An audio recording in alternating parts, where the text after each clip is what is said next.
Welcome back to Face the State on this Sunday morning. With us now to talk about some of the big issues at the state capitol are two state senators, Matt Lesser, he is a Democrat, and Kevin Kelly, he is a Republican. Senators, thanks for being with us here today. Thanks for having us. And I want to begin with something that you called for this week, and that is a public option for health insurance. Tell us about that, how it would work, and why you decided to do it. So the public option would do two things. It would provide a new health insurance option for small businesses and nonprofits, and a new health insurance option for individuals. What we're hearing out there across the state is that healthcare costs are out of control. The uninsured rate is creeping up, and people who have healthcare, thanks to high deductible plans, can't afford to use them. So we need more competition, more choice, and lower prices. Is that the best way to go, Senator Kelly? I wouldn't say that it's the best way to go. Certainly, I heard the same thing going door to door, that healthcare premiums are becoming more and more unaffordable. In other words, the promises of the Affordable Care Act are not being met. But to go in the direction of a public option, I think, is a little bit extreme and potentially expensive. When we look back at the Affordable Care Act, there's a reason why President Obama did not include that in the original Affordable Care Act, and why no other state has decided to exercise the public option. And what's the Republican plan? Well, the Republican plan would be looking at almost the same Affordable Care Act platform. It looks at reinsurance and using the waiver program under the Affordable Care Act to continue to meet the same promises of, affordable premium, the pre-existing conditions, coverage to 26. But it uses the same type of program that would fulfill what Congress did not do, and that was fully fund the promises that they made. And Senator Lesser, would that work better? It wouldn't work enough. 43% of Connecticut residents said to delay or avoid a medical procedure just in the last year because of cost. This is an issue that's weighing down every small business in the state. We've heard from businesses across the state. We need to do more. We need more competition. Right now, there just aren't enough options for folks, and the options that are there aren't affordable. So we can leverage our existing status as the insurance capital of the world to get insurance companies to compete with one another to provide a public option, lowering prices for everyone. That would be a help to every small business out there that's just trying to compete. We have to get through a lot in this short segment, so I want to move on.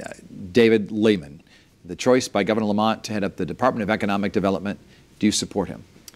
I have serious concerns about his nomination, particularly when you look at the fact that he came out of Wall Street and out of the exact industry that caused a lot of the economic malaise that we're experiencing today. And that really hit middle-class Connecticut families very hard, not only back then, but it's a problem that they still feel to this day. And so it's a big concern to see that we're going to go back to that type of industry, Wall Street, to solve a lot of the problems here in Connecticut that Main Street is experiencing. And I don't think we need more boardroom experience. We need more middle-class experience.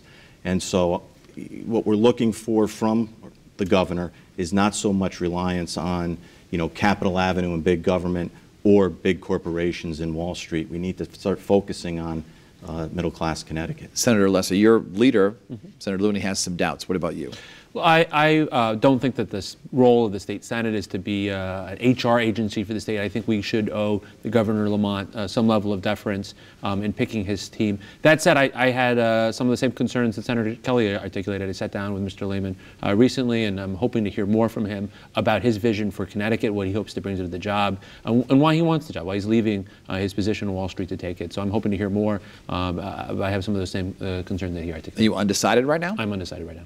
Let's talk about tolls, and we've been hearing about all sorts of plans, many of them with gantries all over the state, some of them with fewer gantries. How many gantries do you support? I think we want to hear a plan from the Department of Transportation. I think one of the concerns that I'm hearing from my constituents in the central part of the state is about toll avoidance, about people avoiding tolls coming onto local roads, causing increased traffic. Having more gantries at a lower rate could actually help reduce the incentive for people to come out onto local roads. So I think it's really about where you go into the details, how this works, how this impacts towns across the state, and what can we do to minimize the impact on commuters, on low-income families, and people just trying to get to work. But you favor some sort of toll system? I am absolutely open to some sort of toll system. We have a transportation funding crisis, and anybody tells you otherwise is selling you something. Senator Kelly, there's been a lot of talk that all Republicans are against tolls. Are you against them? Certainly I'm against them. I also represent the town where that fiery accident occurred that was the touchstone that brought down the tolls in the first place. I think what we have to do is be honest with the Connecticut taxpayer. Right now, we make a sacrifice of almost $1.6 billion a year from gas taxes to go to transportation. And this governor in his budget drains that fund. So for him to say that we have this transportation problem and we need tolls is a little bit disingenuous.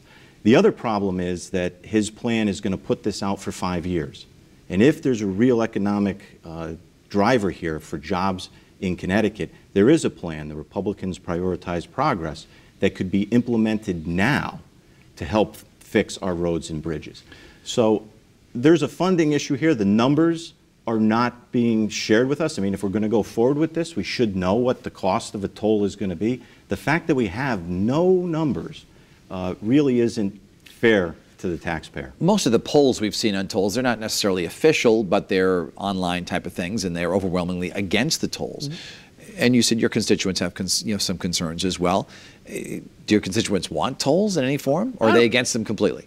Nobody wants to pay a toll. I don't want to pay a toll. The question is, we need roads and bridges. We need to make sure that we've got infrastructure in the state so people can get to work and our economy can be competitive. But the idea out there that we can just borrow our way to building infrastructure, that's what got us into this fiscal mess that the state's been in for the longest time. The last thing we should be doing is bonding transportation projects, just borrowing it, putting it on our credit card. We can't afford to do that. If we're gonna be serious about investing in infrastructure, let's do that. Let's have an honest conversation about that. Final question. We know that many Republicans are against David Lehman. I just want to go back to that subject for one moment.